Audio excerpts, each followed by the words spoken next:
Good morning, class. Good morning, everyone. Welcome to session of operations and supply management. Good morning, Shubhankar. I hope you are doing good. And welcome to the session of, I can say, live session of operations and supply management. So let's quickly start with our today's discussion. In the previous lecture, if you are aware about, we started the discussion of demand planning. Okay, so in demand planning, if you can recall, three important things that we discussed. The first is a very basic understanding of demand planning that you must be aware about that. So it's slightly moving towards downstreams of supply chain. So customer, the demand, the forecasting, the anticipated forecasting that we have, and then you can plan accordingly. Then factor affecting demand planning. So in the factor affecting demand planning, if you can recall quickly anyone, factor affecting demand planning. So 4 5 factors that we discuss along with a Zomato example. Price, discounting, marketing, advertising, state of economy. So all these factors are nothing but a very important for demand planning. And then we check the time horizon. So time horizon, we have a short term, long term, and a medium term. In the time horizon, we discuss the oil price examples. If you take the last 25 years of oil price, the forecasting is become very difficult. And live also we have seen that 2000 till 2006, I have given a price of the oil, and we were forecasting for 2007 and 2008. So Shubhankar has perfectly forecasted for 2007, but again 2008 it was quite problematic because of the dynamic changes, the problems that we have in the economy because of financial crisis, Lehman Brothers problems. So because of this problem, we got this issue. So time horizon is very critical. Similarly for Nifty. So for Nifty, let's for the next 20 25 years, if I want to forecast, it is very easy. It will be in the upward direction starting from 100 rupees or 1000 rupees to now almost 19,000 or 20,000. So for over a period of time, if your time horizon is a longer time, then it was a very good asset class to invest your money. Okay, so for that long term is a slightly better again for a as compared to short term. Then we started discussion of qualitative method. In qualitative, quickly around 4 5 methods that we more than 4 5 methods that we discussed. So if you can recall, survey, questionnaires, face-to-face meeting, live in a person, market survey, historical data. So all these parameters become very important, and these methodologies actually help us for a demand planning. A qualitative one. Okay, what about quantitative? So in quantitative macro level, we have a three: intrinsic, simulation, and the extrinsic.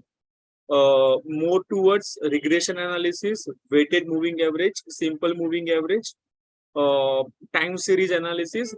So all these methodologies are actually useful for as a quantitative forecasting. So yeah, that is what exactly we discussed. And I still remember supply planning also. We started almost, and we had a good discussion on supply planning as well. But I hope till now all of you are clear. And couple of case studies, almost 4 5 case studies we have seen: Canada, FMCG, and ITC Infotech, Mu Sigma case where we have some problem, we have some challenges. What is our approach, and finally result that we are getting. Okay, so that was a very interesting and very important topic that we have seen. I can see Aniket has joined. Good morning, Aniket. We have just started the discussion, and we are at the place of quick revision of all the topics that we have discussed. So we all will be on the same page, right? And this is what exactly the roadmap that we have. So in the previous lecture, we have already seen so supply planning, demand planning. The agenda for the today's lecture will be slightly supply planning. Again, we'll check quickly within 10 15 minutes supply planning with some quiz also. And yeah, in the last lecture also we had some interesting quiz, a very good participation that we had. Then today, uh, overall focus will be on material requirement planning, okay, MRP, slightly towards detailing of a supply planning, okay. And the second half is all about the quality management, Six Sigma, different quality tools that we have. That is what the agenda for today's lecture. So I hope all of you are clear with our agenda. Initially, 15-20 minutes we spend on the supply planning. John Deere is the one case study that we have today, and quality management, Six Sigma. Why do we require Six Sigma? Theory of constraint. So all this kind of topic that we will discuss. And in the next lecture, we'll slightly focusing on inventory management, transportation, warehouse management. So all these topics that we will discuss. So I hope all of you are clear with this. Now, before moving further, I thought I will share some insights of your final examination. So, in the TE examination, the concept that we have covered in the live sessions in the classroom will be there in your final examination. Nothing out of the blue. Everything directly, indirectly, we are discussing in the class. So definitely you can review your slides and how we are connecting each and every point with the supply chain. The case for the crystallizing the concept application. So you can expect some kind of application based question like in the previous lecture. We discussed that small cases. Okay, let's say Unilever case, like Western and the European. So you can consider application plus the theoretical concept will be applicable for your final examination. There is no calculation required, so we are not going for any kind of numerical for your final examination. So it's a completely pure application theoretical questions. The focus is to test the application of the concept to this given situation. So apply a concept to this case situation. So it's very simple, very straightforward. So whoever has attended our classes, whoever attended our gone through the PPT, definitely you will not face a single problem in this. So I hope at least for final examination, all of you are clear. And don't worry, in the last lecture, we'll go for the revision as well. So starting from session number 1 to the final session, we'll discuss each and every topic once again in detail so that we all will be on the same page and you will get a more understanding, more clarity in your revision. So don't worry about your revision as well. Definitely we'll move for this revision. So I hope class, all of you are clear. Today's agenda and your final examination. This is what class point of discussion that we are aware about. So demand planning is all about slightly towards the downstream supply chain where anticipated future customer requirements for the organization's product and services. And in the yes, so regarding simulation HBR, we have already covered the second session. Okay, the briefing session, right? So I think you must have received your ID and password. You can start working on that. Maybe after today's lecture, because don't wait for the last minute, Aniket. That is a request from my side. Because of some technical glitch, because of some problem if you face, so just avoid the last submission. Maybe after our today's lecture, now you will be thorough understanding of supply planning and the demand planning. And then maybe today evening or tomorrow, you can start with your HBR simulation. So I think if you have not attended HBR briefing session, that 1 hour sessions we already had 8 p.m. to 9 p.m. So just go through that recording. I have personally opened my account and I have shown that how it will work. Different type of decisions making that we have at a different stages. So total 4 rooms that you have: production room, forecasting room, then finally you end up with a voting. So the entire evaluation will be done based on the 2 parameters, gross margin and the number of votes. So you have a 5, 6 board members are there. The board members will give you votes, and then you have the gross margin. Okay, so based on the decisions that you are taking, you will get that gross margin. So this is all about the overview of HBR simulation. I hope now, Aniket, this will definitely help you. But again, don't wait for the last minute. At least you keep 3-4 days of buffer. Okay, for some problem if you face, you have some time to solve that. Okay. And so I hope that will definitely help you in your HVR simulation. And supply planning is all about the upstream supply chain where raw material, demand, capacity, labor, different resources, dependencies that we have. That is a part of our supply planning. So demand planning is downstream supply chain, and I can say supply planning is all about the upstream part of our supply chain. And this is what exactly we had discussed. This is the one quick summary of the topics that we have already covered, like supply planning. So you have a SOPs, you have a supply planning strategies, you have a demand variabilities. Then you have a volume flexibility and variety. So we had a very good discussion on volume and variety, right? Yeah, so see, debriefing is a different one. Debriefing we will do in the last lecture. Okay, so briefing will be there. Briefing of the simulation will be there with you. Debriefing, but obviously after the submission only we'll go for a debriefing. Okay, so debriefing recording is not available because the session is not completed. So I guess as per my knowledge, 14th August is the day where we go for the debriefing. I guess 14th or 15th of August. So on that day we'll go for the debriefing. At least briefing sessions we have already completed. So briefing sessions will help you to take this forward. Okay, Aniket, just for this information. So yeah, volume and variety is again very interesting, a very important understanding where as soon as you will increase the volume, the cost per unit will reduce. And why you are able to achieve that higher volume? Because of the standardization. Am I clear? So you can achieve a volume for Parle-G biscuit. You can achieve a volume for a bottling plant. You can achieve a volume for, let's say, Sunfish biscuits. Why you can achieve the volume for such biscuits and the bottling plant? Because of the standard product. There is no varieties. The size, the taste of the product is same. So you can directly go for economy of scale. But that is not the case always. You always require the variety of a product just to meet, just to have a satisfaction level of a customer.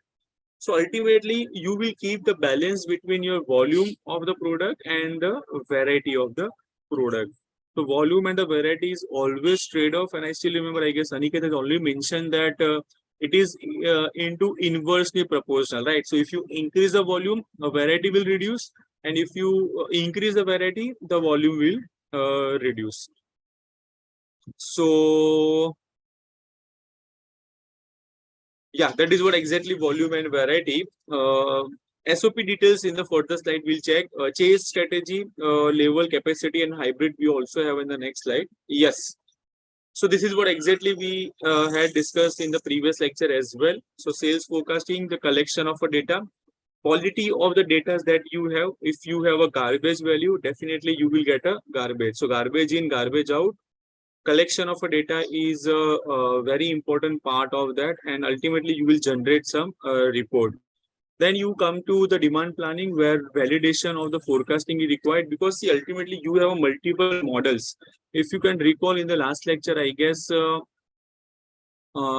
in one of the case study we discussed about, the company was using 17 models, 17 forecasting models. Okay, so why they were using 17 forecasting models? Because in whichever model the error is less, that model I can select for a forecasting. So we required that validation. We required to understand the source of demand. For that, we required this different options available with you.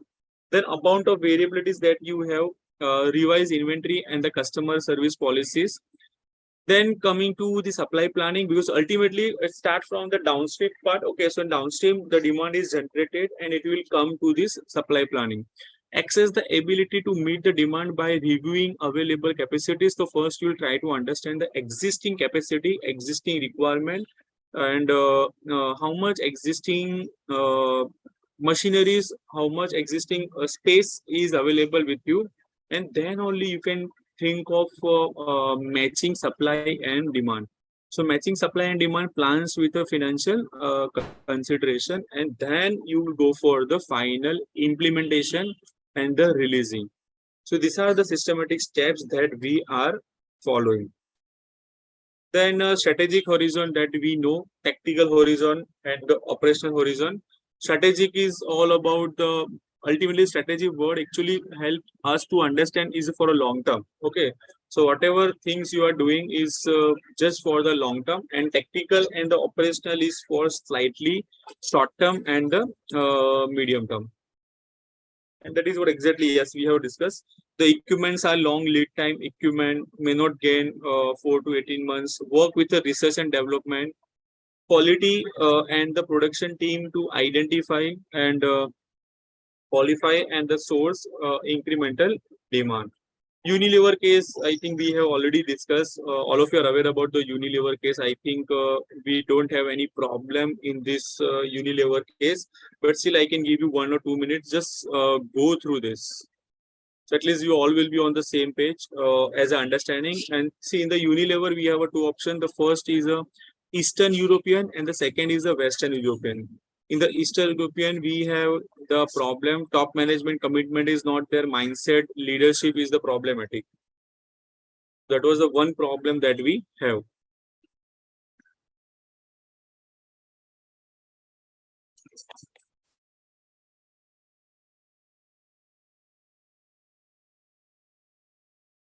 And that is where we required open communication. It can be see a top-down approach or it can be bottom-up approach. That's fine. But the most important part here is the communication. Okay, so many a times we have seen that even open proper communication is not there. So that should not be the case. You can have a proper transparency, you can have a proper information sharing, and you can create that supply chain network ultimately. So if I will just throw some technical term is a bullwhip effect. I don't know how many of you are aware about the bullwhip effect. Are we aware of bullwhip effect in supply chain?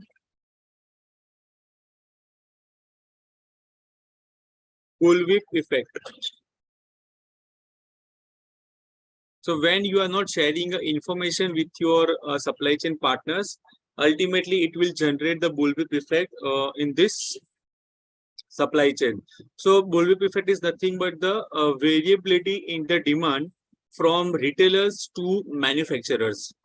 So manufacturer is having the highest quantity, highest inventory, and that inventory is become problematic for a company because of the cost. Because as your inventory is higher, the cost will be higher. In the previous lecture only we discussed about the ordering cost and the holding cost. Because whenever we have a inventory management, holding cost is always there. Because you require the space, you require that I can say storage areas, maintenance, CCTV cameras.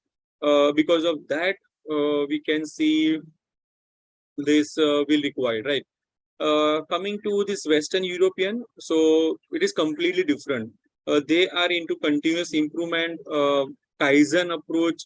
Mindset is completely different. So, but obviously for them, situation is different.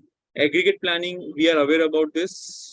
Just quickly check the aggregate planning and different terminology that we have used: production rate, subcontracting, backlog, workforce. See in the bullwhip effect, generally we talk about this backlog order as well. Okay, so as of now, we are not going into detail of that, but bullwhip effect is slightly very practical and very important concept of a supply chain management. Then inventory on hand, managing cost, so different type of cost that is available, and managing your logistic partners, logistic channels. So ultimately, aggregate planning is the process by which organization determines the ideal levels of the capacity. So ultimately, see what exactly mean by ideal levels. So if you remember our previous lecture, restaurant was the one example that we discussed. So companies are not going for hiring and firing every month, or sorry, every day, like Monday, Tuesday. If demand is not there, please don't come. or let's say Saturday Sunday is there, you please come on Saturday Sunday. So hardly we see the strategy. They are slightly balancing this, okay, and they will make sure that using some discounting model, using some offers, they will convert some of the customers from Saturday Sunday to Monday, Tuesday, Wednesday, where demand is slightly lower. So you will try to aggregate your planning everywhere, in the production, in the inventory, in the pricing, in the capacity, in the different situations. So that is what this aggregate planning. So yes, so now we can quickly solve this quiz. I think yesterday we have not seen this quiz. So just go through this quiz and then we can check the answers.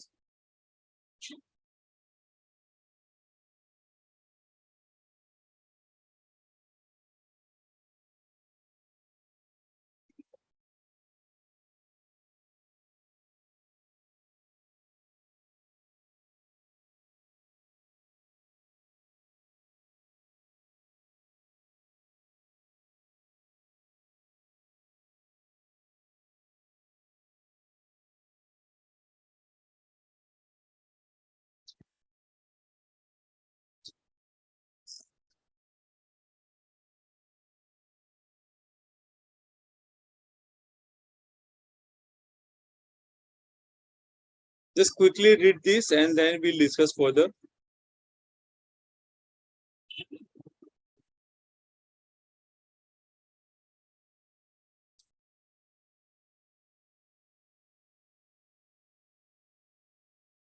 So first answer from the Shubhankar, okay, all of the above. So basically, yes, Aniket is also with the same answer, all of the above. Possible, why not?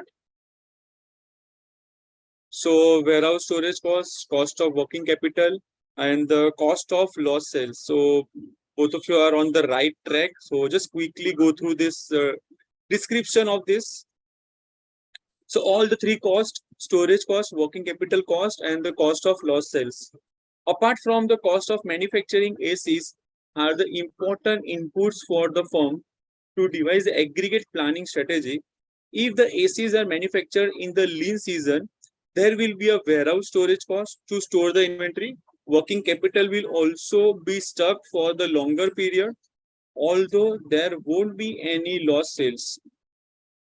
Since ACs will be available to sell earlier, however, if ACs are manufactured in the period of peak demand, there could be some lost sales for the demand that was going to come in a winter.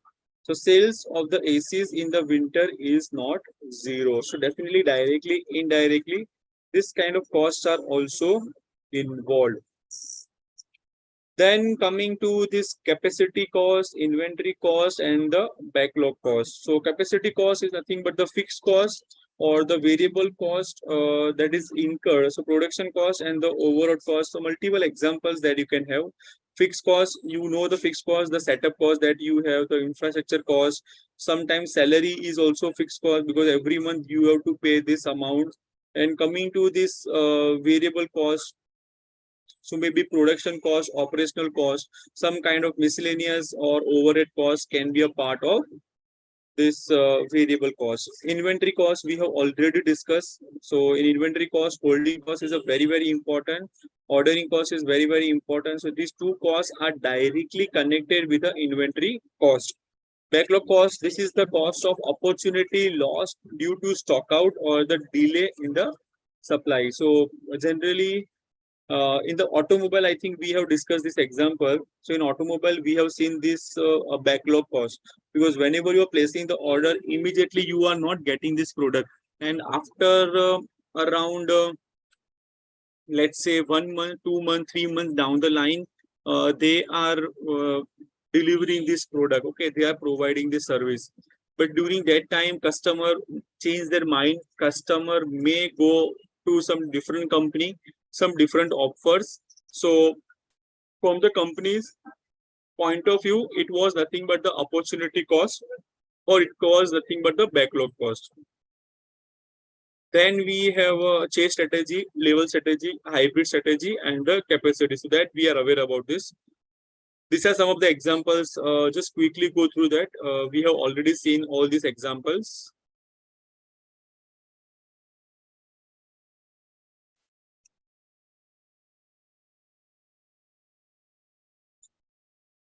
So level is nothing but again you keep the constant. Okay, so Monday, Tuesday, Wednesday, every month you are not going for hiring, firing. And yesterday, I think one of the participant was talking about exactly the one very interesting example of Big Billion Day, right? So for Big Billion Day kind of event, you can go for a chase strategy because you require more manpower, you require more capacity. So every time you cannot use the level one. So in that situation, you can go for the chase strategy. So hiring and firing definitely be a part of this. Yes. So now the quick small quiz. Just go through this.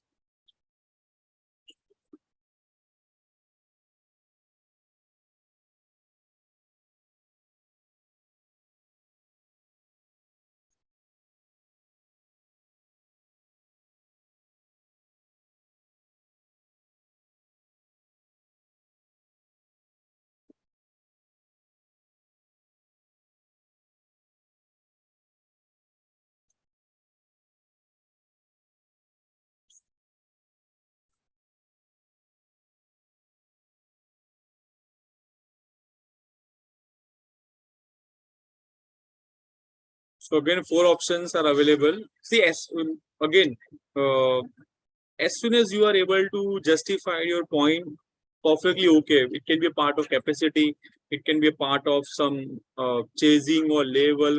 But if logic is clear to everyone, definitely you can apply it everywhere.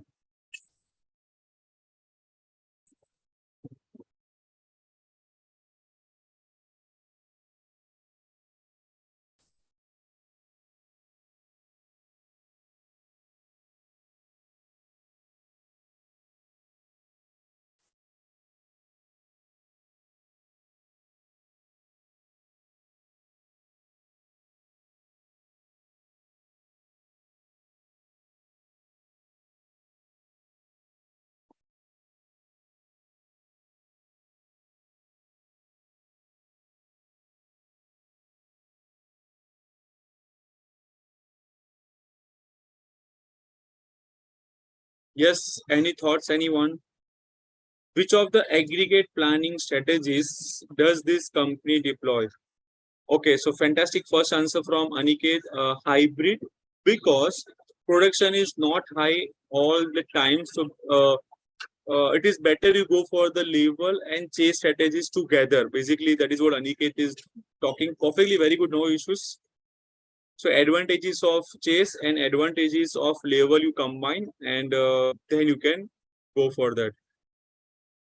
So here they have given the logic for the capacity strategy because workforce is kept constant, but the utilization keeps changing through flexible work hours or the overtime provisions to meet the output requirement. So we are just taking in the direction where your workforce is constant. Okay, so the workforce is not changing in the first line only they have mentioned, but the utilization of the machine's manpower is changing through this flexible work hours or the overtime. Similarly, company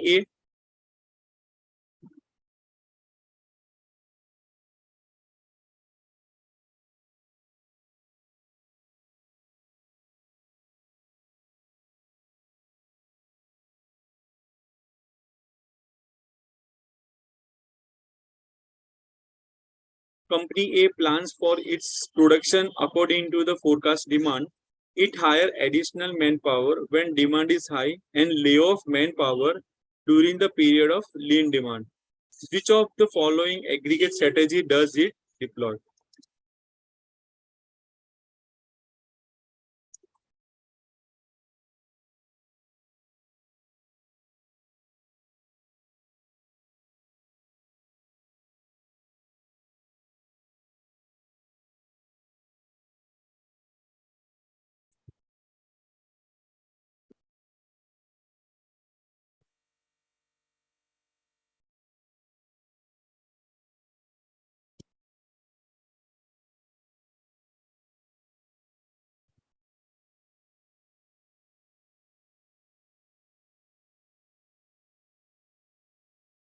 Yes, any thoughts? This is slightly easier one.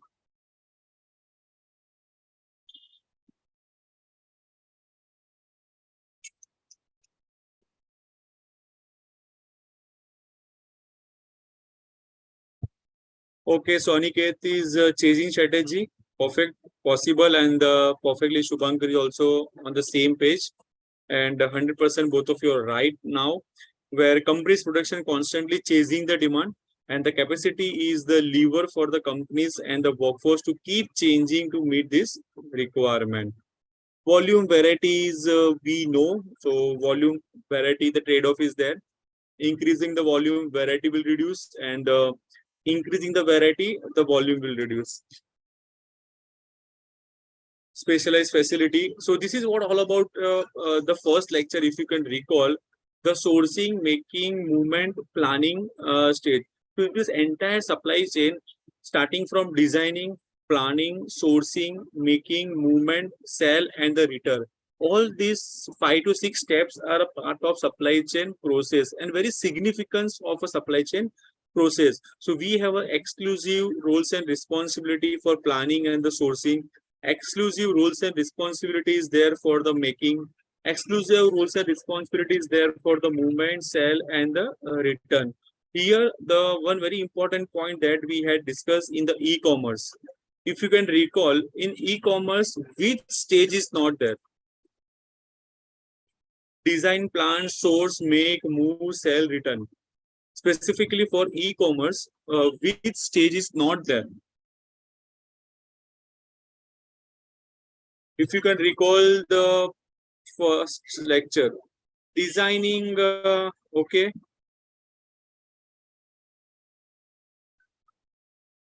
maybe sourcing is there, Aniket. The sourcing of the raw material, sourcing is the material is very important for e-commerce. So procurement is always there. So in the e-commerce, we discussed that making is not there because e-commerce companies are not manufacturing. They are the one who is the aggregator, and they have a website, a centralized website. You can list your product and you can purchase it. So in the traditional e-commerce, we don't have this manufacturing setup.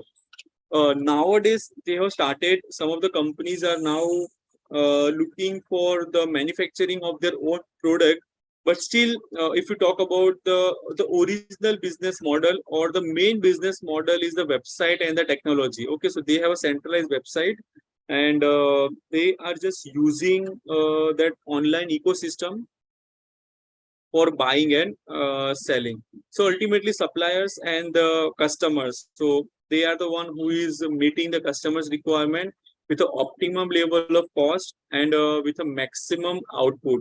So right product at a right time, at a right place, at a right quantity, at a right quality. So all these 7 R is become very important for this suppliers. And for a customers, ultimately, customer is the king. Okay, so that all of you are aware about. And I have already discussed with you in the first lecture that customer is the one stakeholder in the entire supply chain.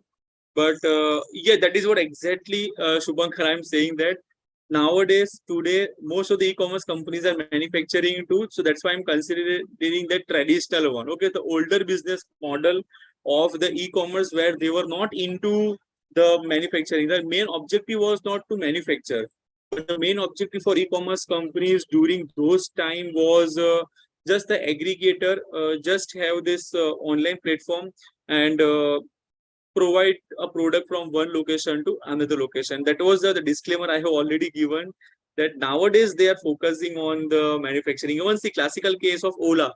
So Ola case study we will discuss in the next slide, and we will have a very good discussion on the Ola case as well. So yeah, SOPs we know has to be aligned with the strategic business plan. So in this situation, class, your organization strategies must be aligned with your supply chain strategies, because it should not happen that if your overall goal is sustainable and your supply chain goal is not sustainable. So ultimately, your supply chain strategy must be aligned with a overall corporate strategy, and ultimately strategic business plan has to be aligned with your long-term corporate plan. So let's talk about the Reliance. So Reliance long-term planning is a sustainability. 2030 they want to achieve some kind of target.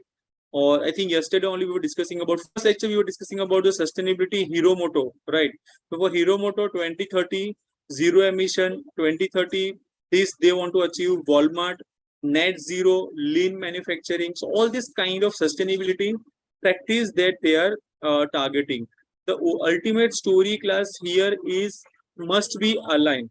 So whatever is your thought process must be aligned with your top management. It should not happen that the top management thought process is the different, and the company, you as a company thought process is completely different. So it must be aligned. Supply chain planning as well as your overall organization planning must be aligned, and that is what exactly SOP is doing. So now we'll see the SOPs for this John Deere case. Just quickly go through the small case. Let me know and we'll move further. This is slightly information based. I think in this case we don't have any questions, but this is just for the providing some information, some ideas.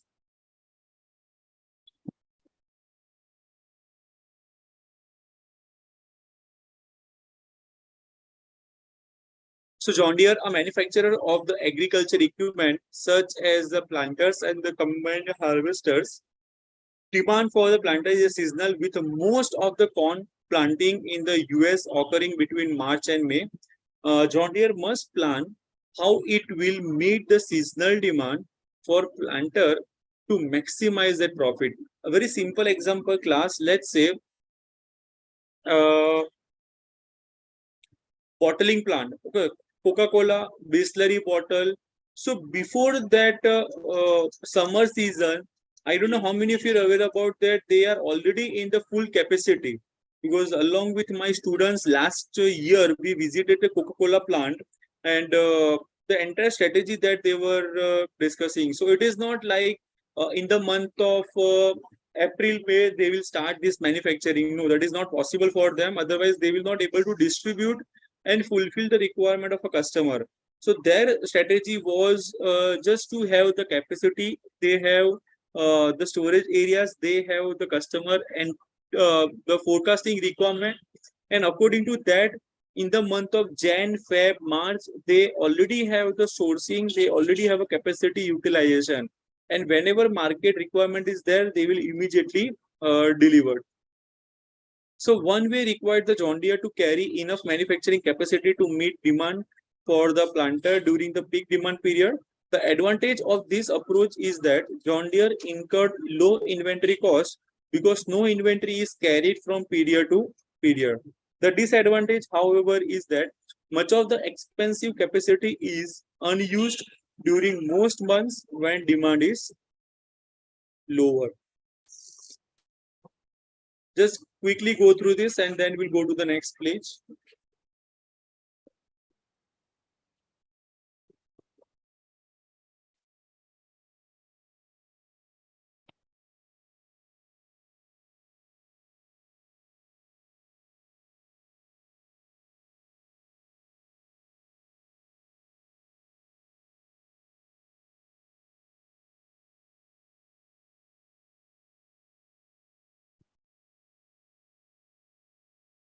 The next page, another approach to meeting the seasonal demand is for Deere to build up the inventory during the off season to meet the demand during the peak months. That is what exactly I was talking about. So ultimately, the John Deere company, even most of the companies, even the AC manufacturers, Voltas or Blue Stars, or let's say Badila ice cream, Have More ice cream, Amul. So all these companies are building up their inventory during the off season where the season is not there. But ultimately they will fulfill this requirement during their peak months. So whenever they have the off season, they will start have the inventory, and whenever the season is not there, at that time they can start delivery of that.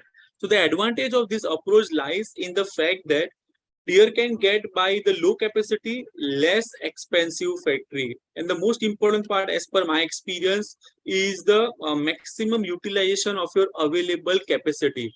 The capacity which is available to you, you are actually using it for the 100%. Okay, so even all this bottling plant, Coke plant, Amul, all these companies have more Vadilals are running on the 100% capacity during this winter time, because immediately after the winter we can expect the summer season, and the consumption will be very higher. So high inventory carrying cost, however, add to the cost. This because it is ultimately spread over the different products. So even the cost per unit will be reduced. The third approach is for the dealer to work with retailer partners in the supply chain to offer the price promotion to a farmers before the peak months during the period of low demand. This promotion shifts some of the peak demand for the planter forward into slow period, and thereby reducing the seasonal surge and spreading demand more evenly. Such demand pattern with a low peak is less expensive to supply. So ultimately, what exactly we are doing is a case of Big Bazaar. So what Big Bazaar is doing, rather than calling you on the Saturday Sunday, they will start giving discount on the Wednesday. So a person who is available on the Wednesday will make sure the purchase on that day because of the discounting. So ultimately, what company is doing, they are spreading a demand across all the weeks. So Lapino's pizzas, Domino's, or Pizza Hut, KFC's. So some kind of offers are there, or even Chroma. So Monday you have a SGFC. Let's say Tuesday you have a ICICI Bank. Or Wednesday you have a AU Small Finance Bank. So they have a tie-up with this banking, and they are start giving a discount on that individual day, because they don't want to lose the customer. They are just trying to shifting a customer from Saturday Sunday to Monday. So John Deere uses its SOP process to decide which alternative maximize its profitability. So which method is suitable for the company is depending upon them. So that is all about this John Deere case. And now coming to the sourcing process, which is very important if you consider the examination point of view. The total 10 to 11 very simple, very straightforward steps are there. So starting from identification of a requirement from the customer, then you start defining that which customer want which type of product. Then you can decide make or buy decisions, whether you want to make this product or whether you want to buy this product. Because see, if you manufacture in-house in a bulk quantity, cost per unit will reduce. But if the quantity is very smaller, then buying is the one option, because fixed cost is very high. For a company, fixed cost is very high. Then you identify the different type of purchase, conduct the market analysis, identify the possible suppliers, then some kind of screening possible sources that we required. Then you evaluate the remaining supplier base, selection of suppliers, then the delivery platform of the service, and finally post purchase evaluation. So whenever we talk about this sourcing part, because this is what exactly we are discussing, sourcing, starting from the first step where identification of the need, and finally post purchase performance. The sourcing, again, we have a two categories. First is the advanced purchasing, and the second is the alternative sourcing. In the advanced sourcing, it is applicable to new parts in the existing or the new project for which sourcing is done at a design stage. That is what the advanced purchasing, the name itself called the advanced purchase. And what exactly we mean by alternate sourcing, which is applicable to existing parts or the underdeveloped parts, and the new vendor develops in the same part. So basically, alternative sourcing is nothing but the plan B. So you have a supplier one, supplier two, supplier three. See, one thing will not work, definitely you can use this second one. And advanced purchasing is nothing but the in advance only you are just having your sourcing.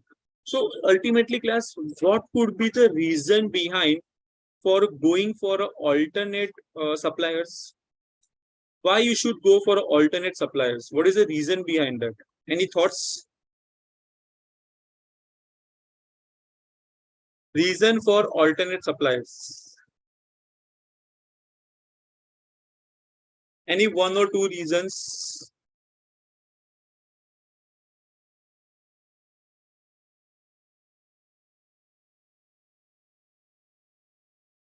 Sometimes suppliers may not deliver the high demands possible. Yes, Aniket, you are right. Because of the high demand, supplier is not able to provide your service on time. Basically, because of the priority. So possible because of the high demand, they will not able to deliver. So at least you have a plan B. You have a second supplier who will take care of that. Apart from that, is there any other reason? Supplier may increase the price because of monopoly. That is what exactly I was looking for. Excellent answer by Aniket. So because of dependency, can we say the company knows that you are now completely depending upon my suppliers. Okay, so I may increase the price. I don't know how many of you are aware about the Amazon Air Prime, or let's say Prime Air. Amazon Prime Air is the classical example where for country to country delivery, Amazon company was relying on FedEx, UPS, and other kind of cargo companies. Okay, so initially they were costing around around $8 per box. But over a period of time, we realized that we don't want to depend on the other companies, other suppliers. So it is better we can start with our own suppliers. We can start with our own logistic channels. So they started their own logistic channels, and believe me, it reduced to around $5 to $6 per box. So rather than paying a high fees to the alternate suppliers, can we create our own supply chain? Can we create our own network when ultimately it will help our company? So now you can see multiple reasons behind that for alternate suppliers. So why you are going for alternate supplier? Because poor quality of material supplied. So the supplier number one is not providing higher amount of quality, or the higher quality products are not there. Constraint in the supply, so they will have some constraint. So that exactly that is what Aniket was talking about. So high demand, they are not able to provide this delivery of high demand because of the constraint. So maybe capacity is low, or they are not able to customize that order. So multiple reasons behind that. Financial problem at a supplier end, so the supplier is not very strong. Supplier is having some kind of financial problem, and because of that, maybe supplier is not investing money in their manufacturing setup or warehousing setup. So because of financial problem also, it is possible. Unreasonable price increased by a supplier, so suddenly they increase the price. That Aniket and I have already explained to you with the help of Amazon example. And one of the reason is the termination by a supplier. So the contract is over, okay, and now you don't want to renew your contract, and ultimately you are actually purposely looking for the different suppliers. Apart from this reason, any other reasons which actually lead to alternate suppliers? What could be a different reasons for alternate suppliers? Some of the things where we have already discussed: poor quality, constraint, financial problem, price, contract termination.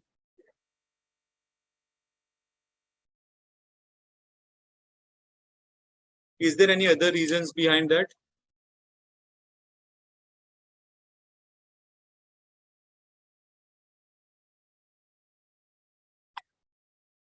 So I think most of the points that we have covered, right?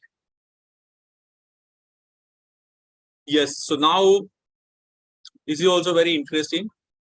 So in this entire demand planning and the supply planning, we are just going towards the technical part of that, okay, or slightly detailing of a supply planning.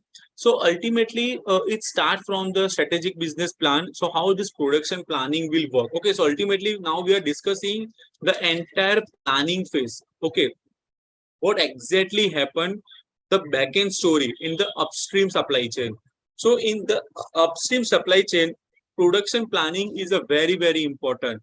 And in that production planning, the first thing that start from that MPS, master production schedule. What exactly we mean by master production schedule is nothing but consolidated the manufacturing schedule of all the production facilities. So you have a, let's say, three warehouse, you have a four facilities. You will combine the requirement of all the facilities and you are prioritizing that. So in the month of August, let's say 15th August, I need to deliver this on this location. For 20th August, this location. For 25th August, this location. So this kind of scheduling I am preparing, so that in the advance I am aware about how much manufacturing I have to do, or how much procurement I have to, basically purchasing part. So on the 1st August only, you are preparing a master production schedule. As the name suggests, schedule. So date, time, resource, cost, everything is mentioned on that master production schedule. And you will be having the clear guideline of that for the entire month. So again, it is depending upon the person preparing for the month wise or the day wise is not possible. Okay, honestly, either you can go for the weekly, either you can go for a monthly or the quarterly basis, because yearly planning is also very difficult because of the uncertainty. So monthly planning, even I have seen, and even in the Flipkart I have used this kind of production schedule in my experience. And ultimately, when you have master production schedule ready with you, ultimately it goes to the material requirement planning. We called it as a MRP. So MRP is nothing but based on when a product is scheduled to be produced, the procurement team plans for the sourcing the raw materials required to manufacture the products. Aggregate of a material requirement for all products at all manufacturing facility is the material requirement planning. So ultimately aggregate, ultimately it's about the sourcing, ultimately it is all about the backward engineering. So how much material required, when you will require, basically bills of material. If I will go slightly more deeper, you must be aware about bills of material. Are you aware about bills of material? BOM, generally in the company we talk about BOM. So perfect, very good. Sonic is fantastic. So bills of material actually will prepare. So bills of material will give you the actual direction of the quantities, how much quantity you required. It will go to the MRP and then it will go to the MPS. So, and then finally you go for this activity control and the purchasing. So master plan you will prepare, it is a part of the planning phase, and then it will go for the implementation. So MRP will actually help us to identify the answer for how much material is required, when material is required. So all this type of queries will be solved with the help of MPS and MRP. I hope it makes sense. How much material? So basically, it's all about the quantity, basically how much inventory you required, and when it is required. So on the specific date, then you can prepare the schedule for that entire month, for the entire week, and then you move forward. Okay, and the scheduling part will start. And now you can read the definition of supply planning and the demand planning. It will give you more ideas, because now you know what we mean by MPS and what we mean by MRP. Anything that is as per your experience is a part of MRP and MPS? What exactly we mean by MPS MRP from your point of views? Any thoughts, anyone from MPS MRP?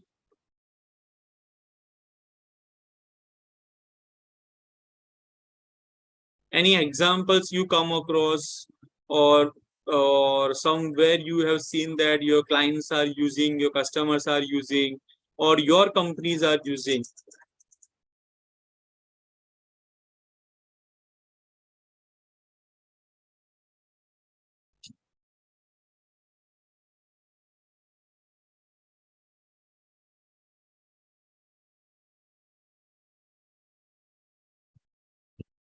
But I hope at least now you got the understanding of MRP and MPS. Yes, perfectly. I go ahead. I will just give you permission.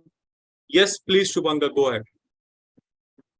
Yeah, Professor. So in my kind of organization, Right, we exactly don't have this master production schedule or MRP, which is material requirement plan, but it is kind of similar in. right. For example, in master Yeah, requirement plan, we basically the master production schedule is nothing but a release plan. Okay, in our case, say we are executing a exactly. big project or a program, right? Having multiple projects, so we Right. have a master release plan. So that will be kind of at a program level, then each project releases will be True. aligned to that particular release. Okay. Right, And right, then requirement plan is nothing but kind of a project plan or a MPP that will be how we are going to deliver, okay, right. True. the service. Yeah, something like that.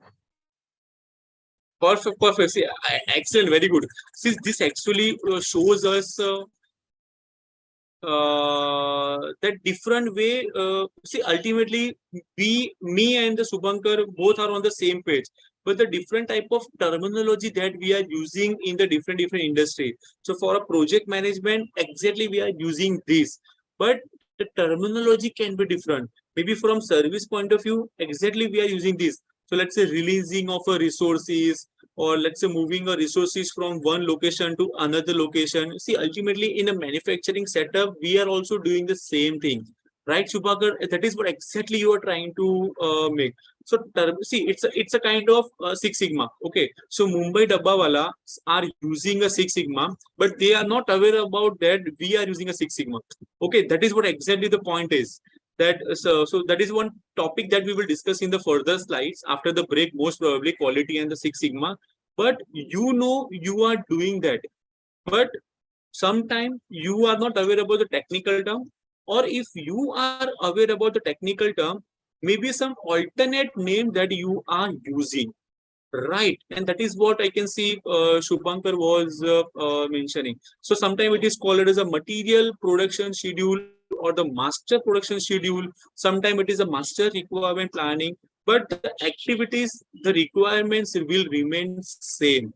Okay, it is just all about the industries. It is all about the examples that we are having, and then we are setting up that context. See, ultimately, let's say bills of material. So maybe in the manufacturing side, Aniket is using bills of material, but maybe for project management from the IT point of view, the bills of material is some different word. Okay, in generally project management, we talks about we are releasing my resources. Okay, so what exactly I mean by releasing? It is not like the exit one. No, it is not the exit, but releasing a resources is all about in my project. I don't require this resource now. It is better now you can use this resource. So I'm just giving a free hand to that resource to move to some different project. Right? That is what exactly Shubhankar was mentioning. So excellent, a very good point, Shubhankar. That you have actually discussed with the audience, and we actually come across the second side, because the manufacturing side I know, e-commerce side I know, but from service point of view, from Capgemini's point of view, from the project management point of view, definitely 100% I am agree with you.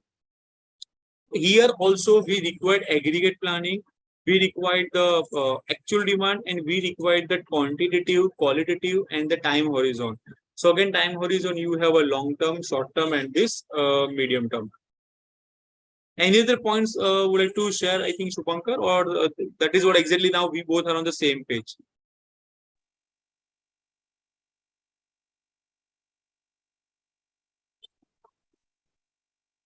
You are not audible, I guess, Shupankar. There is some problem.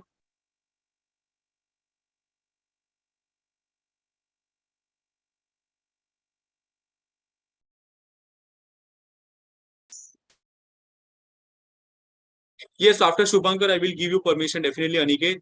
We'll just wait for. I think now Shubhankar is done. So yes, Aniket, if you want to share some. Yes, perfect, Shubhankar. I got your point. So we both are on the same page. Excellent. It's all about the industry different. The technical term that we are using are different, but ultimately the SOPs ultimately okay the standard operating procedures that we are using in your company, in my company will be same. Fantastic. Yes, Aniket, please go ahead. Yeah, yeah. So I'm a mechanical design engineer. Okay. I was currently working in Listen work. In my current company or previous company also, we are into machine manufacturing. So it requires like material planning, sheet metal, casting items, machine items, like that. We have to prepare design the machines and assemblies, prepare the BOM. We release it to SAP actually. So it will go to uh, supply supply chain planning like that. Right. And we used to do quarterly dispatch, uh, quarterly and monthly actually. So what are the materials required and what are the Right. shortages and which are bottlenecks for our production. Those kind of things were in our production schedule. Possible. And Yes. yeah, and in MRP, we usually get it from staff, which tells us that this item we have to procure it now because it has this much lead time. Right.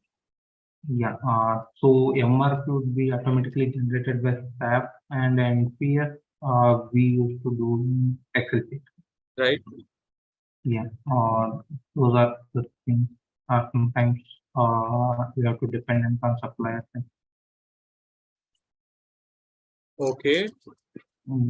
And so for a backlog of machines also we used to do MPS and MRP. Right. Yeah. Perfect, I guess. So again, so exactly the story will remain same. Being from engineering background to the e-commerce one, and from the IT point of view. Anything apart from this, if you want to share, Aniket, definitely you can go ahead. Otherwise, now we can move forward, right? So perfectly, we three are on the same page. The only one thing is the context is different. Okay, so somebody is talking from the manufacturing point of view, from e-commerce side, and then Shubhankar again from the project management, from the IT point of view. But material requirement planning, master production schedule, the implementation and the master planning that we are discussing is remains same for all the companies, right? So fantastic. It was an excellent discussion that we had. So what we'll do,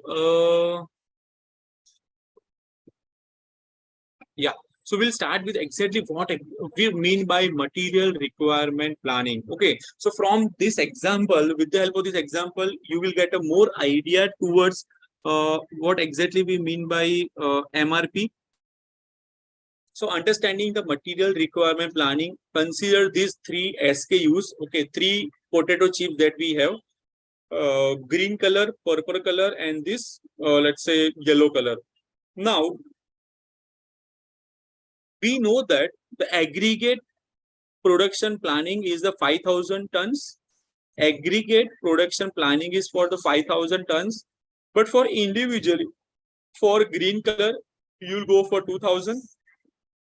For purple color, 500 tons, and for yellow color, you will go for 2,500. So for aggregately, my company, can I say that the aggregate production planning is a 5,000 ton? Till now, I think all of you are clear. I have a three SKUs: green, purple, and the yellow. That is a potato chips. One example. Now, now start understanding the sourcing part. How much potato I required? So 5,000 tons of potato, 2,000 tons of potato I already have. So I need to procure 3,000 tons of potatoes. 2,000 I already have. Total requirement is 5,000. So I just required 3,000 tons of potato. Now, total 5,000 tons of chips that I required, it will go to 2,000 tons of plants to the salted one, 500 tons for the Chinese chips, and the 2,500 will go to American cheese. So again, it is nothing but the segregation of this 5,000 tons of potatoes that I have, 2,500 and 2,500. Now, for a one packet, I required salt and the oil as well. For smaller packet, 20 rupees, 5 rupees, 15 rupees, and 35 rupees. From different packet, the requirement of the salt and the oil will be different. So ultimately, class, what we are doing, material requirement planning. So just to make salty Chinese and the American chips, I required potatoes, I required salt, and I required oil. So just imagine for a different product category, different SKU, we ultimately require these three things: potato, oil, and the soil. So I'm just collecting, I'm just gathering all this material requirement information. As soon as I will be done with this, I will start going for the sourcing. So in the sourcing, I want this product on the 6th of April. I want this product of 1,500 salted chips in the second week of April. I want classic salted chips of 500 tons required in the third week. So ultimately, I can say that in second week and the third week, 2,000 chips that initially I have planned will be fulfilled after third week. It makes sense, class. So ultimately, with a material requirement planning, I am going for a scheduling as well. So I am pretty sure that before 18th April, I have 2,000 tons of salted chips. Similarly, you can plan for Chinese chips. You can plan for American chips as well. Make sense, class? How, see, ultimately you are going from broad level to the micro level. You are going from the broad level. Basically, we call it as a funnel approach. So broad statement to a very specific segment that you are moving. So this is what exactly we call it as a MRP, MPS. And using this, definitely you can do the wonders. And this is actually applicable. See, personally, when you use this concept in your real life, definitely it is very much useful. So any problem, any difficulties in the MRP, that is material requirement planning, and the master production schedule. So see, in this case, can we say bills of material will include salt, oil, and the potato chips? Bills of material. Bills of material, salt, oil, and the potatoes. So in front of that, you have a 5,000 potatoes that you required. Similarly, you required maybe 1 kg of salt just to prepare this chips, and maybe you required 1 liter of oil. So when you combine this requirement together, it will become a bills of material. So bills of material will actually tell you the price of the product, quantity of the product, just to prepare that 5,000 potato chips. It can be specific as well. So for a salted, you can have a different bills of material. For a Chinese, you can have a different bills of material. And for the American cheese, you have a different bills of material. And if you want to combine all the three together, that is your choice. But ultimately, these 3 points will be there under your bills of material. Any problem, any difficulties to anyone till now? Because this is all about the sourcing and planning. So see, yeah, we have this Apple examples as well. So that we will discuss later part. At least this MRP, MPS is clear. Any problem, any difficulties till now?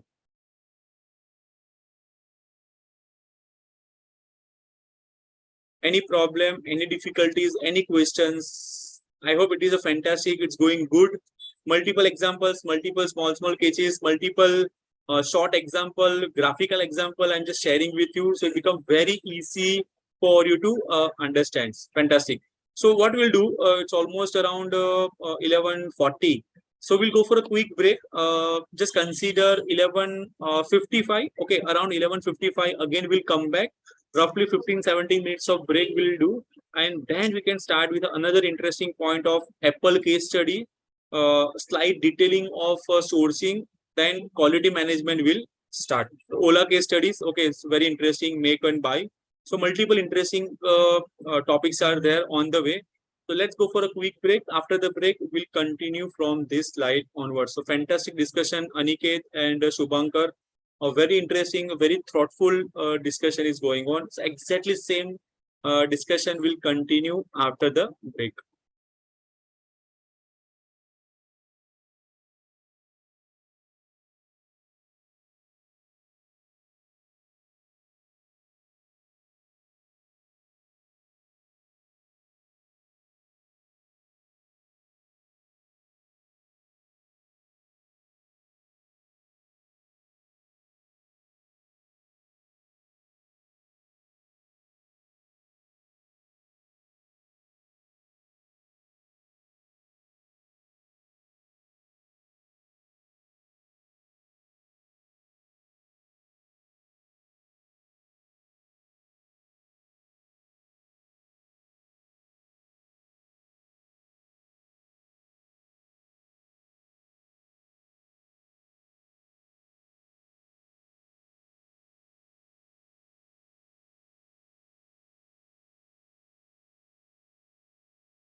Good afternoon, class. Good afternoon, everyone. Before break, we were discussing about material requirement planning and the material master production schedule. And now let's move further to this small Apple case. So, do you know that for making an iPhone, almost 500 suppliers are involved from across the world, especially from the East Asia. Uh, Also, even though Apple is the American company, 95% of its products are manufactured in China, in the city, which is also known as the iPhone city. So, how does a company like Apple manage such a large number of suppliers, and why does it need external supplier? That is the first question for the discussion. Anybody would like to throw some light on this? The first one.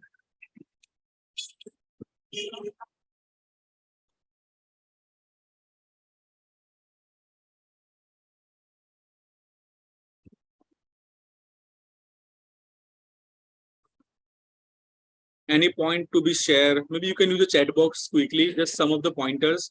So how companies managing such a large supplier?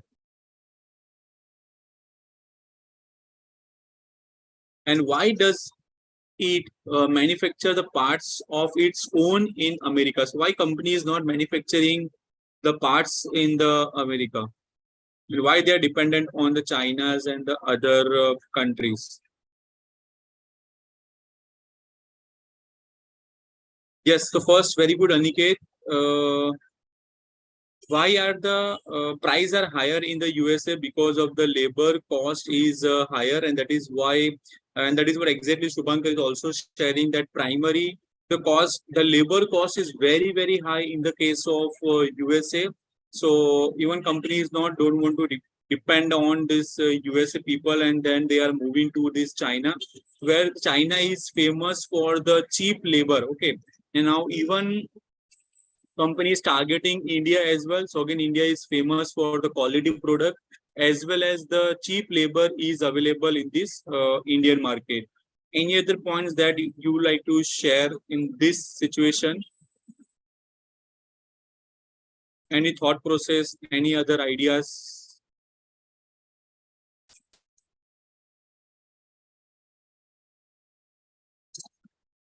So cost is but obviously primary reasons. Excellent, you are right. Availability of a skill, very good. That is also Shubhankar point taken. So that see worker class, the operational managers, operational workers are slightly higher. Okay, in the case of China, and even if USA is known for the very high skill set, but their expectation or the wages will be very high, which Apple cannot afford. The cost will increase. So it is better even if you have a mediocre skills, even if I want to upgrade your skills, it is better I will use China as a one platform. Fantastic, it's very good. So that is what all about this Apple case. Now, moving towards again micro part of this production planning control. So you know material requirement planning, you know master production schedule. So ultimately, master production schedule, bills of material, we have already discussed in the potato chip example. So bills of material BOM is used to create the material requirement planning for a specific horizon. So again, that discussion we had, daily bills of material is slightly difficult. The BOM is the list of raw material, subcomponents or the parts along with the respective quantities required for a particular product. So if you combine these things together, we generally call it as a bills of material. And finally, in the outcome part, the purchasing part is nothing but the outcome of the sourcing activity. So ultimately, finally, you are going for the purchasing. Now, after purchasing, definitely vendor selection is the main problematic part, right? Am I clear? After purchasing, because see, you don't have a one vendor, because in the Flipkart also when we were designing the entire warehouse, we had a multiple vendors. So vendor management, the rating of the vendor, selection of the vendor was a prima facie a very challenging task for a company. As soon as you will select the vendor, then sourcing purchasing become very easy. So vendor management is a very important, very quite challenging. for a company. So outcome of the sourcing activities is a part of purchasing. So in this slide, the only one very important point is the bills of material, that is BOM. So what exactly we mean by sourcing? Anyone? Because now we are going towards the purchasing side. In the last stage, you can see purchasing. So definitely we require sourcing as well. So what exactly we mean by sourcing here? Any thoughts, anyone?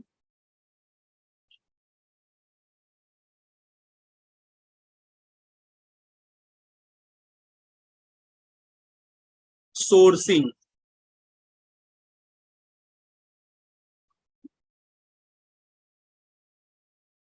Buying product which does require any post operations. Okay, Aniket, yes, point taken.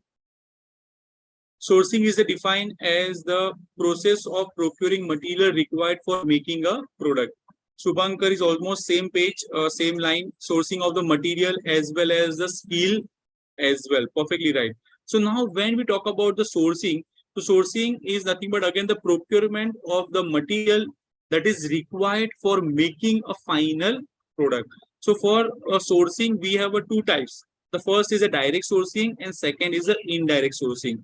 Direct sourcing is nothing but it is used for an item that are apart from the bills of material for ensuring the high quality timely deliver. And indirect sourcing is nothing but the item which is used are not a part of the product, but it is helping to enable a company achieve its production. So for direct and the indirect sourcing, I will give you one very interesting example after this slide. But if you come across any example of direct sourcing, indirect sourcing, definitely you can share it here. Direct sourcing and the indirect sourcing. Any examples that you would like to share?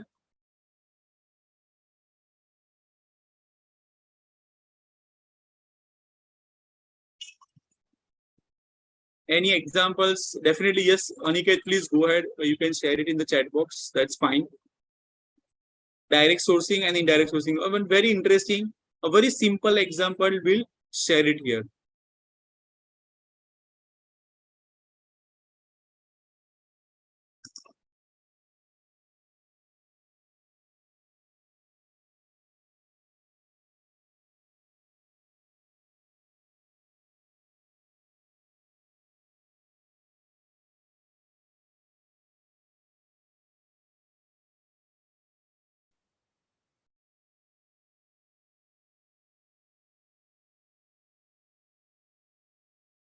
Perfect. Just waiting for that.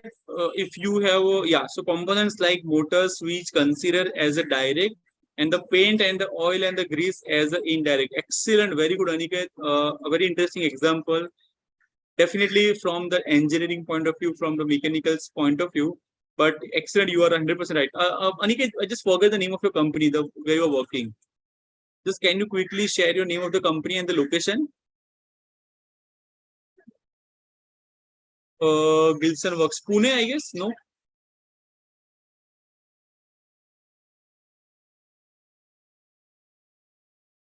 Is it in Pune or Mumbai location? I guess Pune. I'm not sure.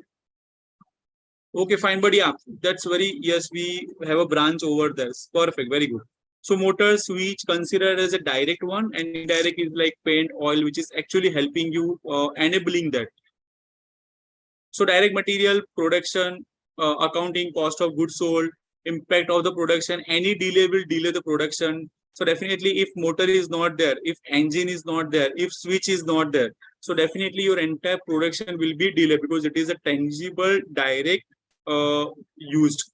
Then processing cost relative to the value of the transaction is low, number of transactions will be low. But in the case of indirect, you require the maintenance, repair, support operations, selling journal, admin expense, the less direct cost, even if you have a less oil, even if you have a less grease, okay, it won't affect your production schedule. And definitely the processing cost related to the overall transaction can be slightly higher, and number of transaction can also be possible because whenever you require that, then only you purchase that. Okay. So then we come to this purchasing cycle. So in the purchasing cycle, definitely the first and the most important part is you start requisite, the purchase requisites that you have. So class, I'm just connecting this diagram with a previous diagram, right? Let me share this. So after purchasing, starting from strategic business plan, the master planning to end up to the purchasing. Now after purchasing, you will see you have the purchase requisites, vendor selection, the supplier selection is become very important task. You will determine the right price because of the multiple suppliers that is there. You start issuing the purchase order, so you will generate the PO. You will start receiving the goods. You can invoice and the payment. So directly you can generate your invoice and your payment will be done. So this is how this entire purchase cycle will be there, starting from purchase requirement to the supplier selection, to determining the right price, to issuing the purchase order, to receiving of goods, and finally invoice and payment. So you see, ultimately you will start taking the ownership of your entire company. You will start taking the ownership of your product. You will start taking the ownership of your acquisitions. Then only I can say that the total cost of ownership will depending upon the kind of acquisitions that you are doing, the kind of ownership that you have, and the post ownership. That after having the ownership, are you maintaining it? That are you recalling that brand? Are you working or rebranding of your existing product and the services? So this become a very important part of your entire purchasing cycle. So this purchase cycle is looks very simple, very straightforward. Okay. So starting from as strategic business planning, master planning to the purchasing. After purchasing, you have the requirement. Okay, basically purchase requirement. Then you have a requirement. Then you must have a supplier selection, multiple suppliers there, determining the right price at a right time, at a right place. You can start generating your purchase order. As soon as you will generate the purchase order, you will receive that goods and you can immediately deliver that product and the payment. Now coming to this Ola case study, in this two diagram, have you noticed any interesting thing specifically for the Ola case? Very interesting and very important to understand. Specifically for the Ola business model, solar panels on the roof. Yes, we can say that, Aniket, you are right. But just think about this entire business model point of view.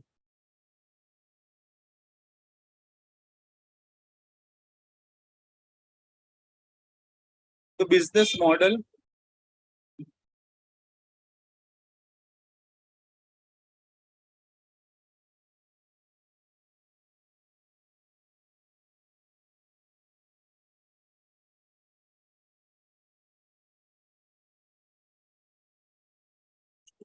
Have you noticed anything in this Ola case?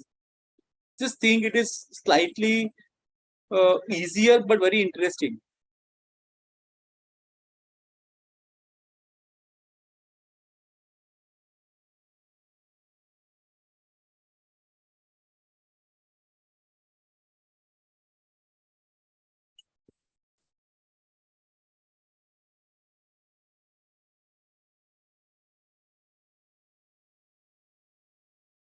So class, if you are aware about the original business model of Ola and comparing the current business model of Ola, I'm just giving you hint. The original business model of Ola and the current business model of Ola. Have you find any difference in this?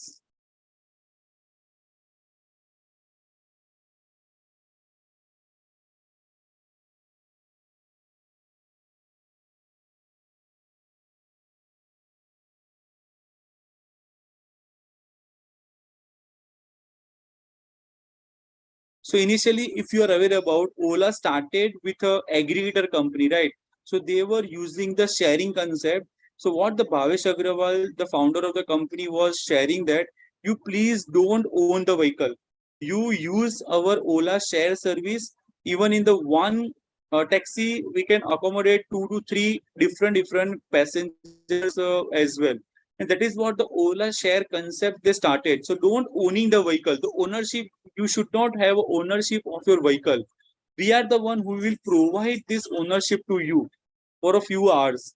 But nowadays, if you are aware about, last year only, they started the world's largest two-wheeler manufacturing in the India. If I'm not wrong, in the Karnataka. So what is the message that Ola company is using, that now you please start using the ownership of the other vehicles. You please don't use the sharing part. You start owning your own vehicle. So initially they were not into the manufacturing of a two-wheeler or four-wheeler, but now in the last year onwards, they started manufacturing of a two-wheelers in the India. So how their entire business model is shifting from Ola sharing to manufacturing of a two-wheelers. So now they are promoting that you please start owning the vehicle. Please don't dependent on some other works. And now in the future, as per the interview with the company, they are sharing that they may start with a four-wheeler as well. But as of now, I think no official comment. Okay, but two-wheelers they have already started and it is running successfully in this market. So this is how the ownership is also changing over a period of time. This is another very interesting example. For example, auto components, auto companies such as Maruti source their parts from the Japan or other local vendors, whereas companies like Tata Motors develop the part in-house. So one company is depending on the other vendors for the buying of that material, and some companies they are making in-house. The make or a buy decision is the strategic decision that companies take considering various factors such as cost consideration, including new equipment cost or a manpower cost, need for a control over quality, optimization of the plant, facility of capacity, political, social reasons, availability of economic suppliers. So multiple reasons behind that.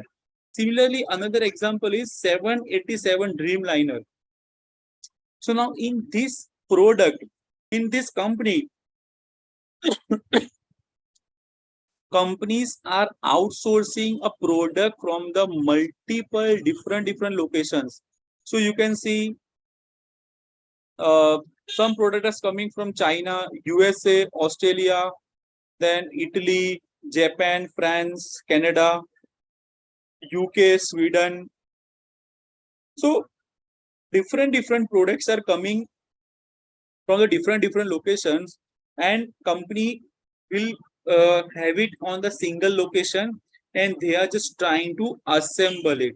So making or the buying is the very important decisions which company need to take. Even I cannot start manufacturing everything in house immediately. Initially I have to like outsource, I have to dependent on other things. Over a period of time I can start making myself. Similarly, another example, Insider Land Rover Discovery. So you can see UK source part and the imported part. So now some of the parts are coming from Germany, France, Hungary, Ireland, then Poland. So from these various countries, now the products are coming. Seat assembly, floor, door trim panel, engine, cooling, heating, ventilations, air conditioner, module. So all these products are nothing but the UK source part. So here the point is, even if let's say hypothetically companies from the UK, but they will not directly source everything from the UK. So there are some chances that even all the materials are not available in the UK. We have to rely on some other product for other countries. So maybe you can outsource from the US, UK, China's or Japan's of the world, but ultimately it is a make or buy decision that you can consider. A very simple example I would like to share here. Flipkart, when they started around 2008. So initially, if you're aware about, they were completely relying on this Blue Dart. For a delivery, initially they have a tie-up with the third-party logistic. I don't know how many of you are aware about that, but I think you must. I guess you are aware about that.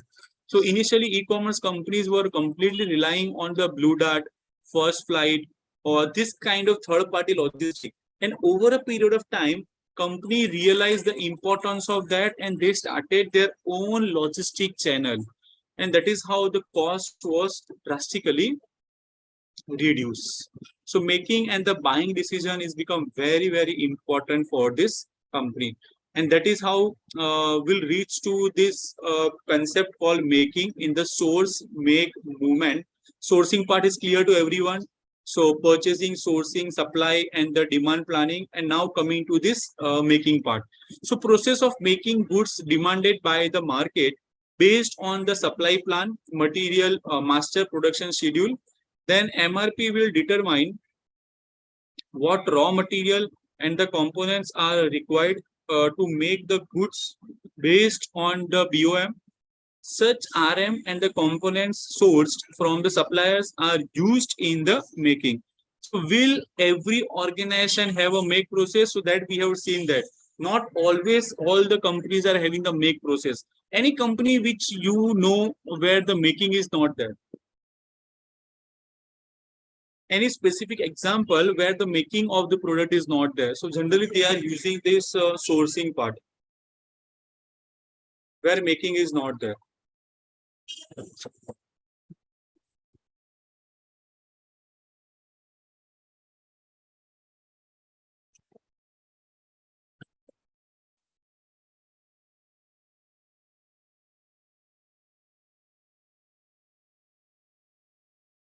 Any company where you come across where making is not there?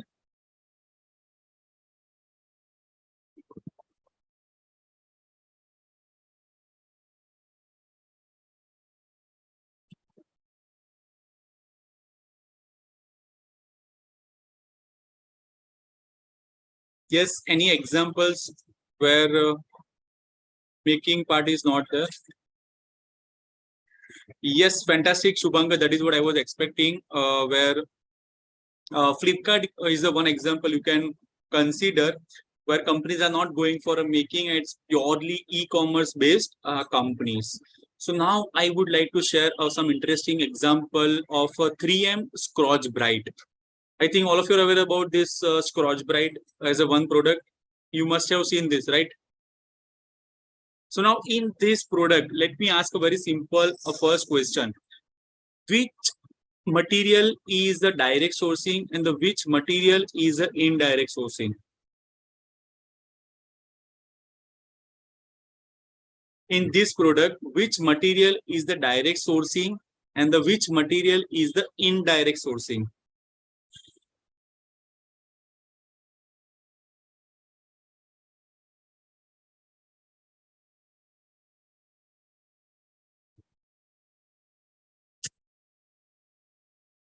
In this Scotch Brite product, I think you must have seen this product, I guess, right? Are you sure sponge is the indirect? It's a visible, Aniket. Sponge is a indirect or direct? Because that is the main product. That is the main part of this 3M.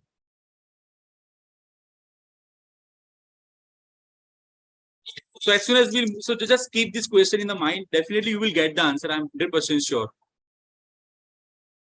So now the demand planning in the case of Scotch Brite, strategic business plan that you know, long-term forecast, short-term forecast, customer orders, stock with distributors.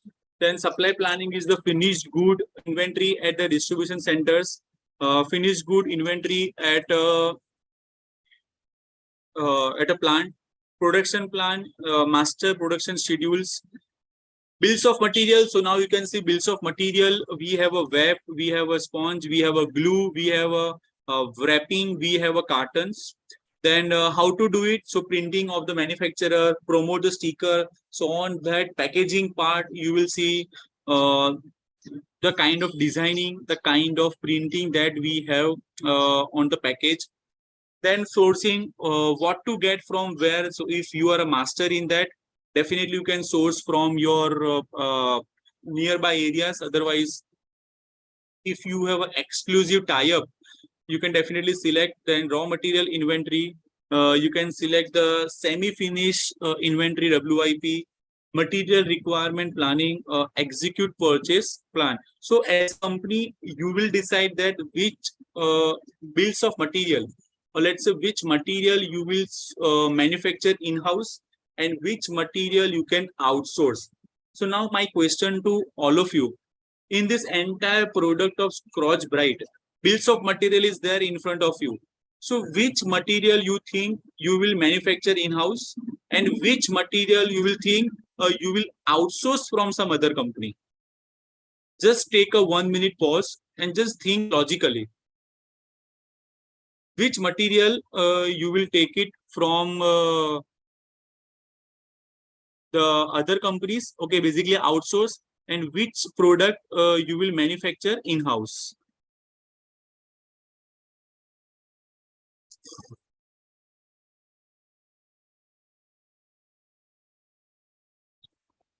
Yes, any thoughts?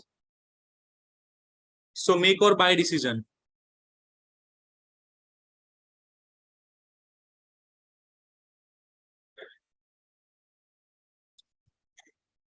Sponge and the cello wrapping is in-house. Sponge, yes, I understood. So maybe green color and yellow color. You can start manufacturing in-house. Okay. Wrapping again, you can think no issues because packaging is the one thing maybe we can have, okay, in-house as well. What about this? And still my question remains same, direct and the indirect. Direct and the indirect. Direct sourcing and the indirect sourcing.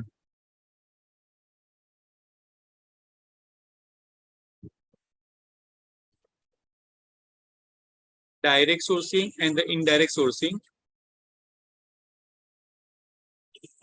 And that is what the next question. The web is making or buying, and the cello wrap is direct or indirect.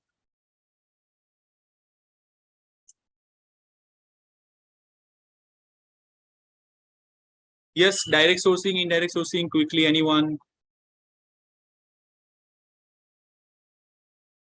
But that is, see, the main objective from this 3M Scotch Bright example is you will understand the different type of material that we required, different type of sourcing strategies that we required, and different type of master production schedules that we are preparing for this product.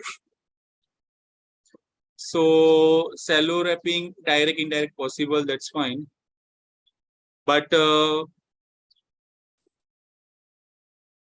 direct sourcing, indirect sourcing, web, sponge, glue, cello wrap, and the carton.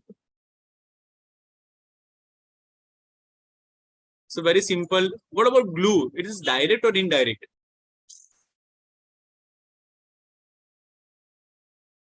Is it visible to you whenever you are using a Scotch Brite? But for 3M is everything is direct. Possible, yes, yeah, Aniket. But glue is visible to you when that yellow color and the green color. Perfect. So can we say that glue is indirect sourcing?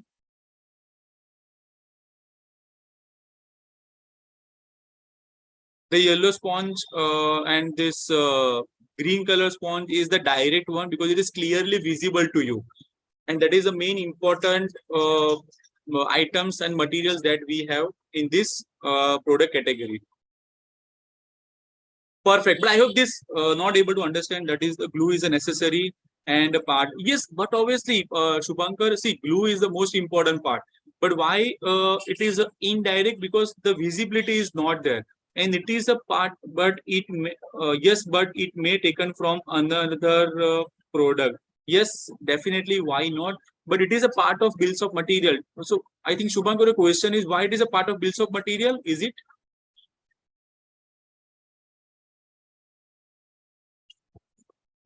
Yeah, it is a part of bills of material, we can say that. But from the visibility point of view, it is not directly visible to the product uses when you are using that product. Okay, no, if it is a part of bound, then it's a direct perfectly. So if you are including that product material in that bills of material, definitely you can include this into your direct sourcing, and it is a part of your bills of material. Yes, perfectly, Aniket, you can just go ahead.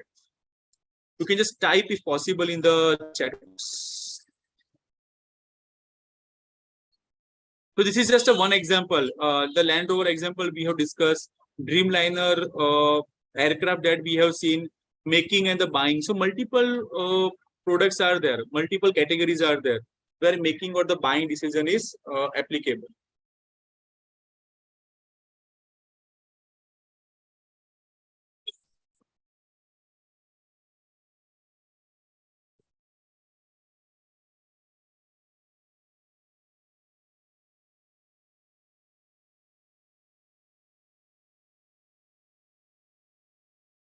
Okay, so just quickly type your question. Yeah, so if we consider the glue, it may be direct or indirect, depends upon the applications we are adding in this BOM. Yes, Aniket, perfectly. That is what Shubhankar was sharing that.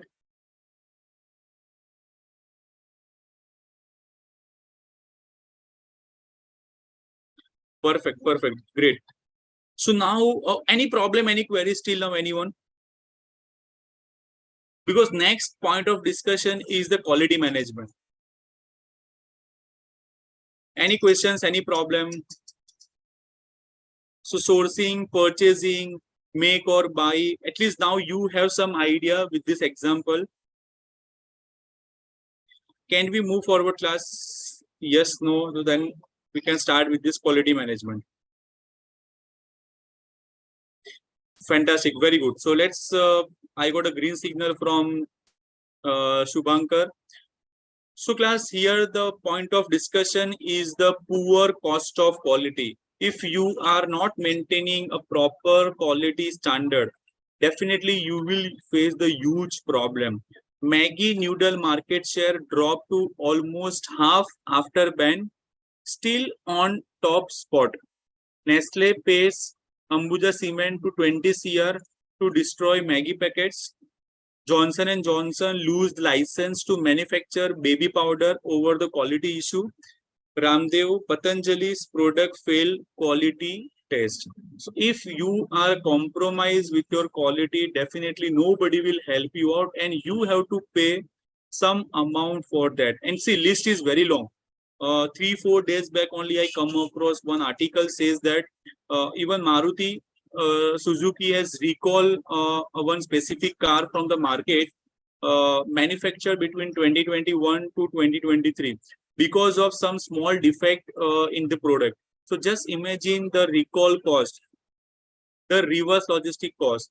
Once it will reach to a customer, and if customer is sharing that defects to you, it's a huge cost for a company because it's a value, brand loyalty, and logistic cost is directly applicable in that situation. So what exactly we mean by quality in this case? Anybody would like to share some thoughts? What we mean by quality?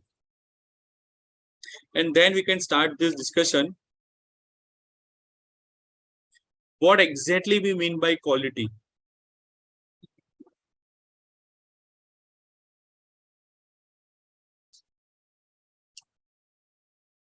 What exactly we mean by quality?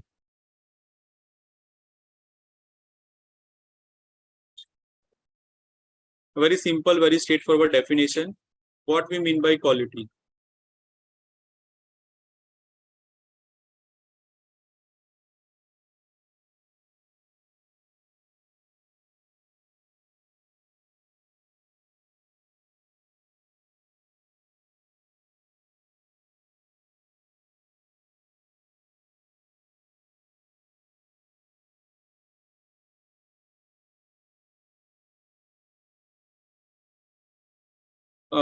Completeness and the accuracy of a delivered product and the service. Okay, quality is the process of checking the product is a manufacturer to given standard or not. Perfectly. So Excellent, you are right, Subhankar and Aniket. It is completely vary depending upon the company. The definition of the quality will vary. For Apple company, definition of quality is different. For Oppo, Vivo, OnePlus, the quality definition is clear. For BMW, Audi, quality definition is different. For Maruti, Hyundai, and Toyota, quality definition is different. So, do you ever wonder how companies such as Apple or Samsung deliver a similar high quality premium phone to all the customers? Even the beverages that you drink always given you the quality taste, irrespective of where or when you purchase them. So, how do you companies maintain this consistent quality in their product? That is the point of discussion. So, why do we have the same quality, consistent quality for this all the products together? Similarly, for Apple, Samsung mobile phones, and the beverage that you are drinking, and the taste will remain same everywhere, every time. So, how companies are able to maintain this quality over a period of time? Any thoughts, anyone? What is the reasons behind that? So let's say Coke bottle, or let's say Maaza, or some kind of different beverages, where irrespective of a locations, the taste will remain same. Same for the McD burger. So when you will visit the airport, the taste will same, and if you visit your local areas of the McD, definitely the taste will remain same. So what is the reason behind that? How companies are maintaining that consistent quality of that product over a period of time? Any thoughts, anyone? Yes, Shubhankar and Aniket. Yes, chemical and the preservatives throughout the region. So some kind of preservatives, some kind of chemicals that they have. Aniket is sharing these thoughts. Apart from that, any other thoughts?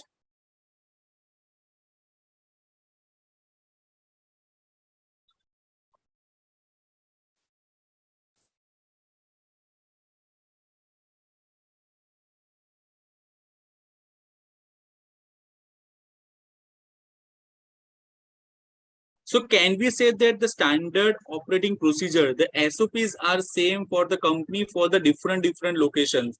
So every company has a set of standards for the different attributes and the characteristic of the product. These standards define the quality of the product.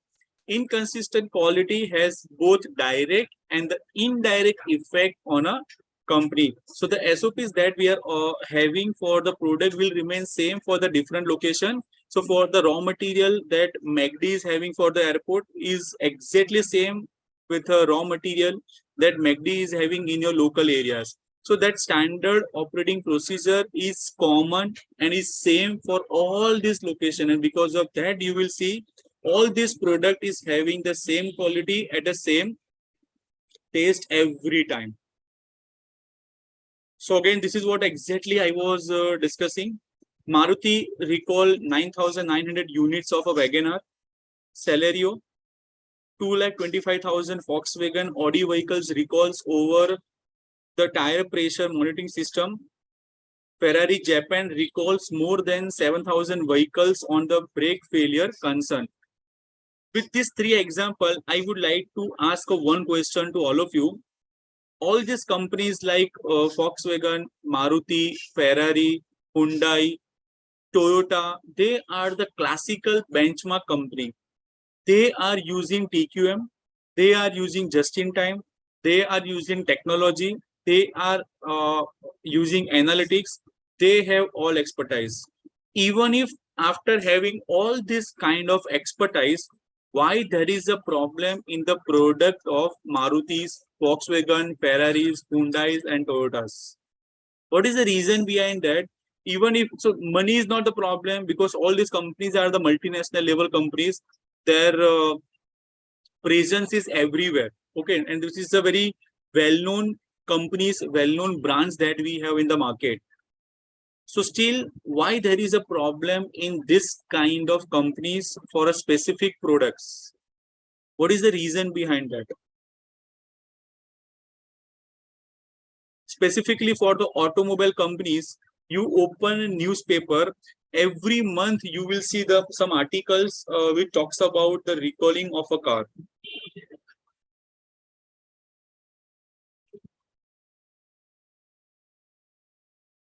So why companies are going for a recall? Because of quality gates they implement during the manufacturing before the dispatch. Perfectly, that exactly I think the previous point you are mentioning for this Samsung Apple. Yes, perfect. So basically standard operator is same, but for this any thoughts, anyone?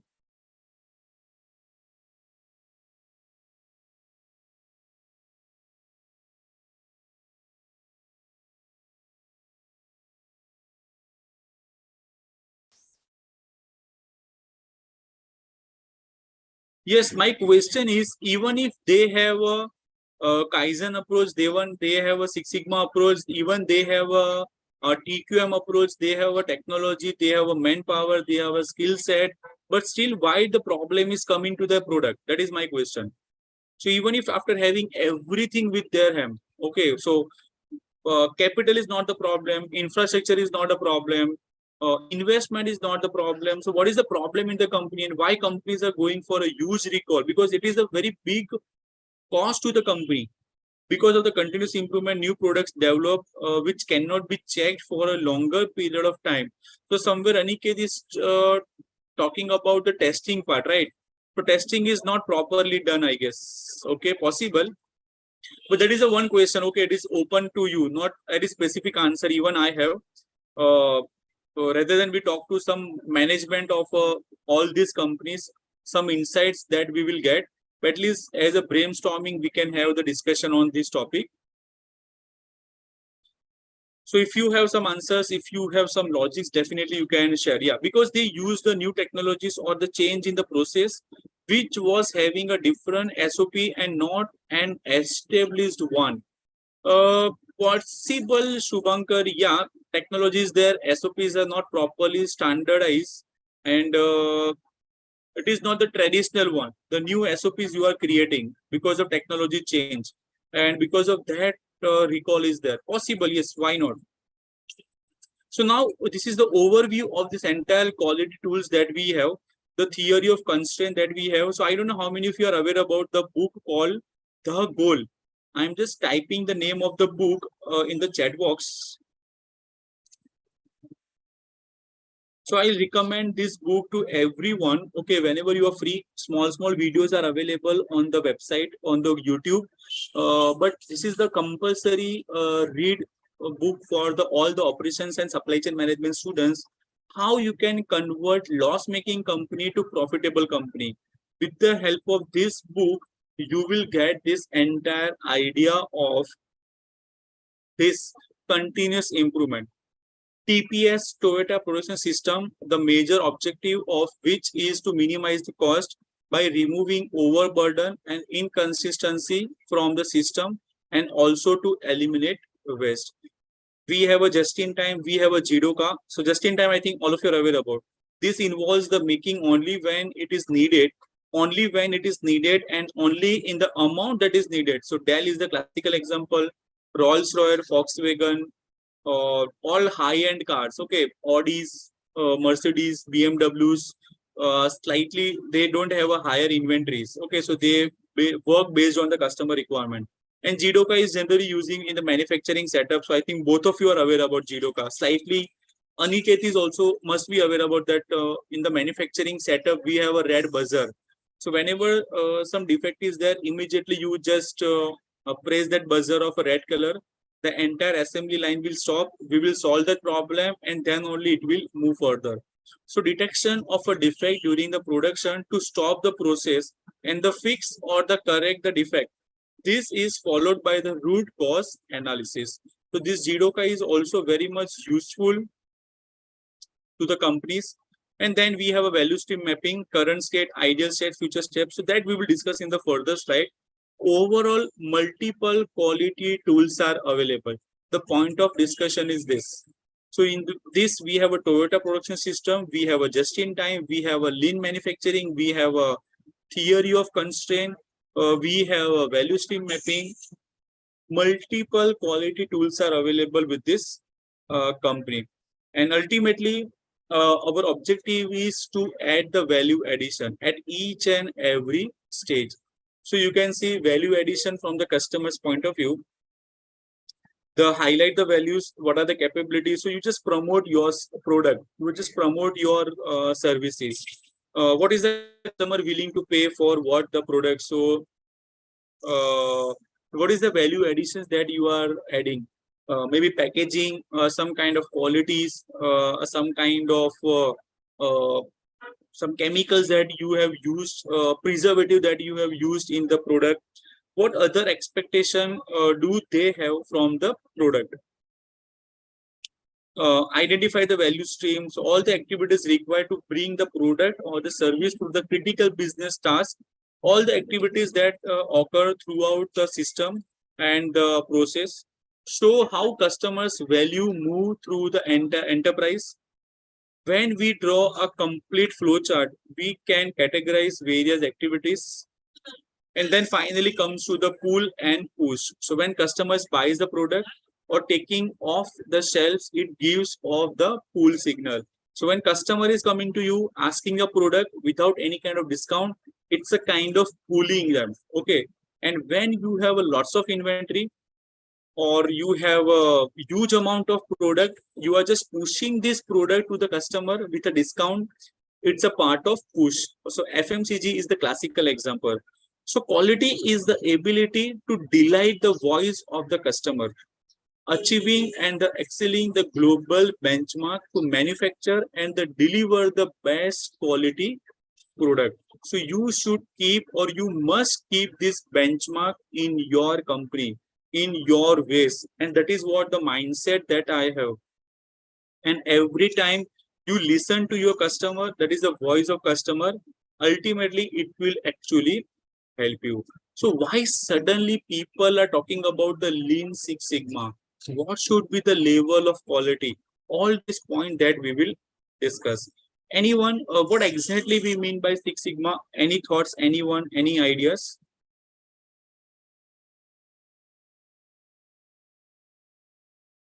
What exactly we mean by Six Sigma? So this slide will actually help you to understand.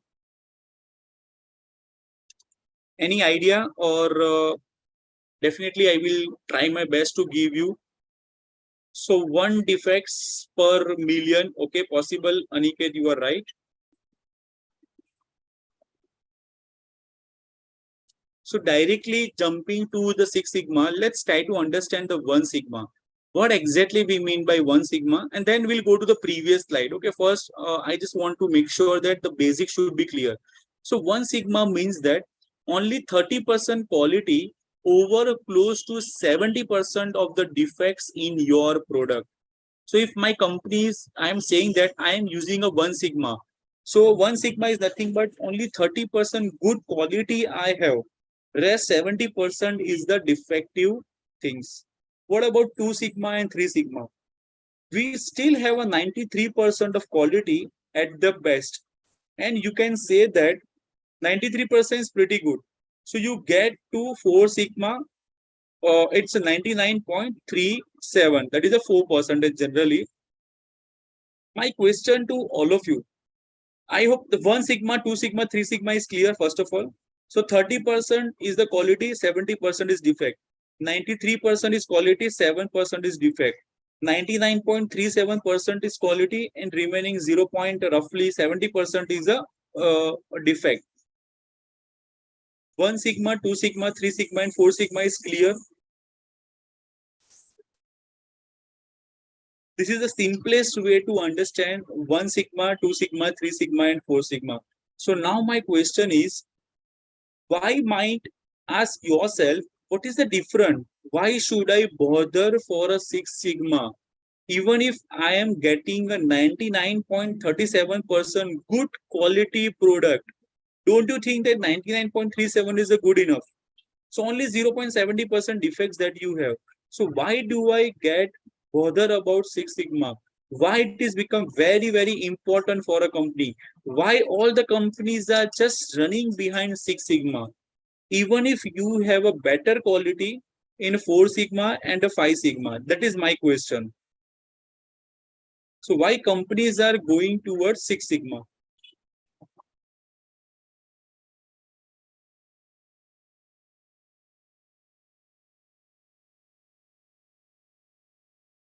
We cannot say which one are defective. Okay. Any strong argument? I hope my question is clear. Even if you have a best quality in the 4 sigma and the 5 sigma, so maybe in the 5 sigma you can consider 99.67%. 99.67% is again a very good quality. So then why I bother about 6 sigma? And why I am investing a huge amount on 6 sigma? That is my question. So any thoughts, anyone? What about the one or the customer who get the defective products? It's a brand value. Yes, Shubhankar, point taken. So even I cannot dissatisfy my customer. For mass production, rejection may increase. So if you go for a mass production, rejection will increase. Okay, Aniket, that is possible. So Shubhankar is talking about somewhere brand value. Okay, that is also point taken. Possible, why not?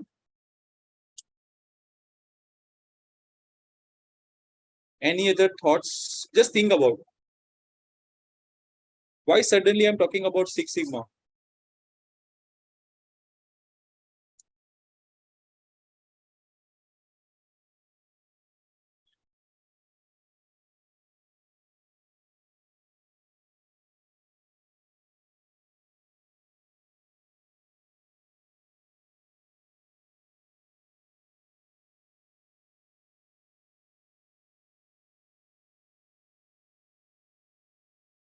So now volume in the higher volume, even 3% give the rise to a lot of recall. Possible? Class, just think about, 0.3%. Why 99% is not enough? Because if you will go for 99%, USPS would lose 20,000 emails every hour. You would have 2 to 3 short or the long landing at a major airport. And because of that reason, in the aircraft manufacturing, can you afford the defect? In the manufacturing of the aircraft, can you afford that defect? But obviously not. Even if 99.57% is the bad one. So you require the Six Sigma, that is 99.9996 percentage. So hardly we have a defects. So well, you would say that's a pretty good, but then when you apply it to the different process, different things that we do every day, see every day you realize that it's still unacceptable, and it's always have a improvement in that. So define, measure, analyze, improve, and control. This is what the DMAC cycle we use. Define, measure, analyze, improve, and control. And now you can check this slide.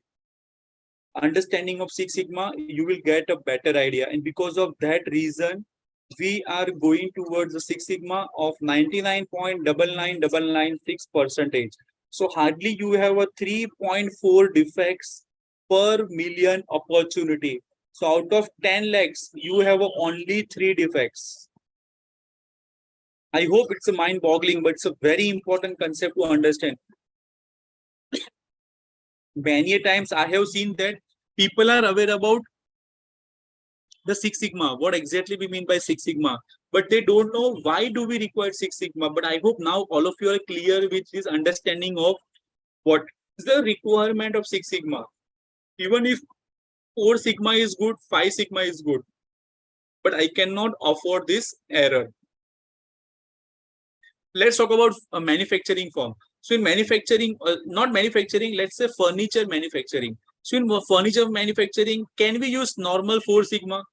Simple furniture, or some, let's say, plastic manufacturing. Yes, so I'm okay with the 4 Sigma. So even if you have a small mistake in the furniture, I'm okay with that. But can we use 4 sigma in the aircraft? Boeing, Airbus, all these companies, can they afford that 4 sigma? Even they cannot afford 5 sigma and 6 sigma as well. All these companies are now talking about the 8 sigma, 7 sigma and the 8 sigma. And that is how the classical example of doctor, I have a headache. So now doctor is going for the different type of touch point. So they will go for the heartbeat, pulse rate, blood pressure, blood temperature. Then doctor is having prescribing some treatment, ask you to change the diet, schedule a series of checkup, ask you to visit the 6 months. Similarly, in this F1 race, modern F1 cars consist of 5,000 parts. 99% quality standard, there will be 50 that parts are likely to fail. Can we say that it is a very riskier one for the F1 to use 4 sigma? So at a 6 sigma level, 99.99966% quality that we need to improve, and that we need to achieve just to improve our safety standard. This is one example I would like to share it with you. Is the poor cost of quality is very good example. So class, if you are not using such concept, okay, definitely you will face the huge problem. And if you are not using it, let me share it with you, the kind of problems that you will face. So I'm just sharing this example with you.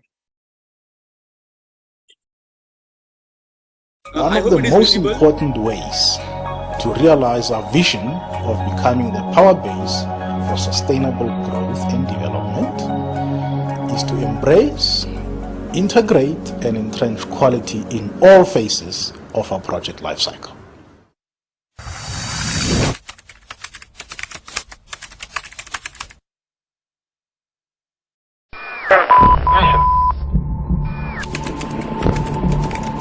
Engines throttling up, 3 engines now at 104%. Challenger, go with throttle up. Looking very carefully at the situation. Obviously a major malfunction.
Nancy and I are pained to the core with the tragedy of the Shuttle Challenger. This is truly a national loss.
I am deeply sorry for any accident that Toyota drivers have experienced.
they potentially have the best answers, so I know whose ass to kick.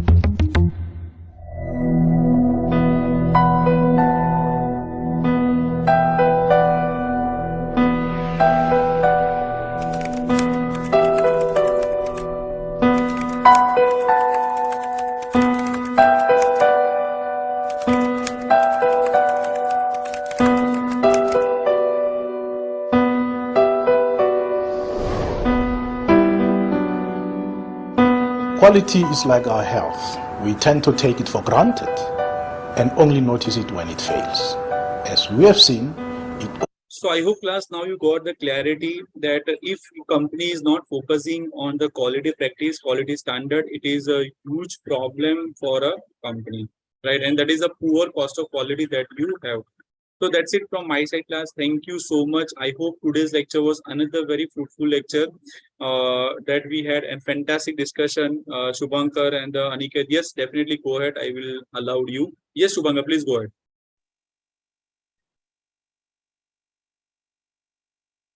Not audible. Please again mute and unmute.